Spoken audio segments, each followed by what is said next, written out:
बस 5 मिनट ये वीडियो देखें और ये फिश मटर सालन आप बार बार बनाएंगे और ये रेसिपी देखकर आप इस मछली को बनाना कभी नहीं भूलेंगे।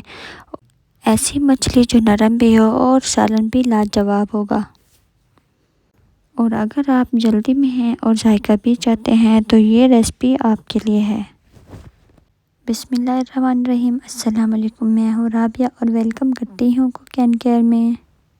बस देसी मसालों की खुशबू और मछली का नरम जायका। और आज के सालन में बहुत ही आसान तरीके से बताऊंगी जिसमें ना तो आपका वक्त लगेगा लेकिन जायका लाजवाब।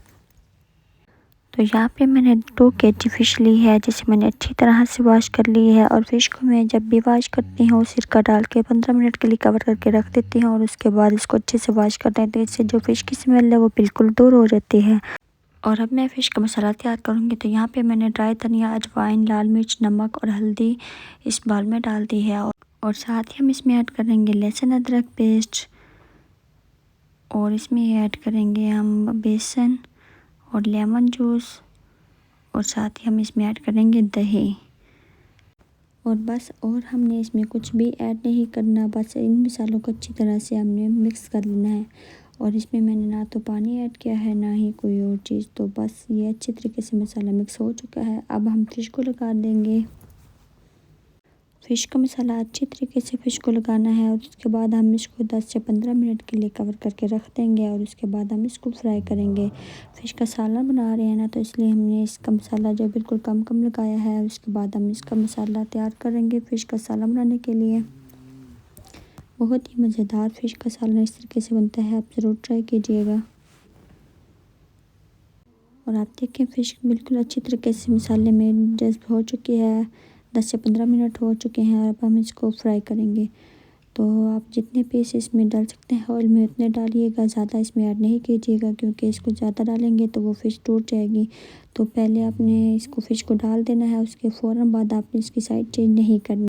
जब एक साइड गोल्डन हो जाएगी ना, तो फिर हमने इसकी दूसरी साइड चेंज कर देनी है। और इसी तरीके से हमने दूसरी साइड भी इसकी गोल्डन होने तक पका लेनी है। फ़िश आप जब भी फ्राई करें मीडियम आंच पर करें, हाई आंच पर करेंगे ना तो ऊपर से जल्दी से ही जल जाएगी और अच्छे से ये कुक नहीं होगी। तो मीडियम आंच पर इसको सारी फ़िश को हम फ्राई कर लेंगे।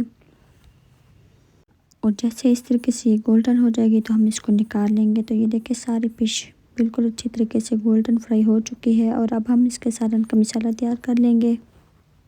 यहाँ पे मैंने 3 बड़े चम्मच ऑयल डाले हैं और साथ ही में इसमें प्याज, लहसुन, अदरक, टमाटर का पेस्ट बना लिया है। इसको अच्छे तरीके से मसाले को फ्राई करेंगे और इसमें ऐड करेंगे मसाले। इसमें मैंने हाफ़ टी स्पून नमक डाला है और साथ ही हम इसमें डालेंगे 1 चम्मच इसमें हल्दी और 2 चम्मच इसमें मोटे कुटी हुई लाल मिर्च डालूंगी और 1 चम्मच इसमें डालेंगे पीसी हुई लाल मिर्च पाउडर।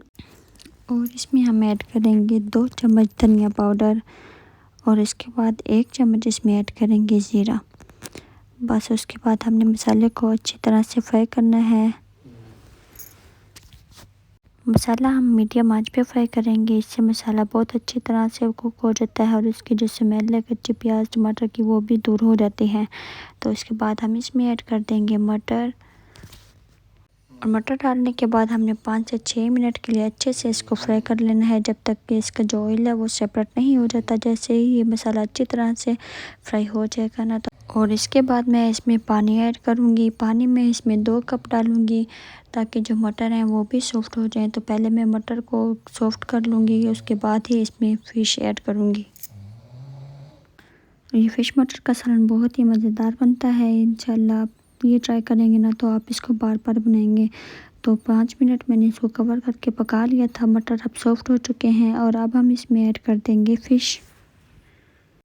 और फ़िश के सालन का जो शोरबा है, ये जो ग्रेवी है वो आप अपनी मर्ज़ी से रख सकते हैं कम या ज़्यादा। अगर आपको शोरबा ज़्यादा पसंद है तो आप इसमें पानी ज़्यादा ऐड कर सकते हैं। तो मैंने इसमें जो पानी है वो नॉर्मल रखा है, ज़्यादा शोरबा नहीं, बस इसकी ग्रेवी बनाऊंगी। और इसी तरीके से हमने फ़िश को डाल दिया है। उसके बाद मैं इसमें ऐड कर दूंगी धनिया हरा और हरी मिर्चें। तो इसको कवर करके मैं 10 मिनट के लिए बिल्कुल लो आंच पे इसको पकाऊंगी। इससे जो फ़िश का जायका है वो बहुत ही अच्छा इसमें आ जाएगा शोरबे में और बहुत ही अच्छा टेस्ट इसका बनेगा। और गैस की जो आंच है वो आपने बिल्कुल लो रखनी है, बिल्कुल दम पे इसको कुक करेंगे। दम पे कुक करेंगे ना तो फ़िश का सालन बहुत ही टेस्टी बनेगा। और ये फ़िश मटर का सालन बहुत ही मज़ेदार बनता है। आप इसको ज़रूर ट्राई कीजिएगा, इंशाल्लाह आपकी फैमिली को बहुत ही पसंद आएगा। ये 10 मिनट के बाद आप चेक करें, बिल्कुल अच्छी तरह से जो सालन है कुक हो चुका है और आप फ़िश देख के बिल्कुल भी नहीं टूटे और सालन भी बिल्कुल हमारा तैयार है।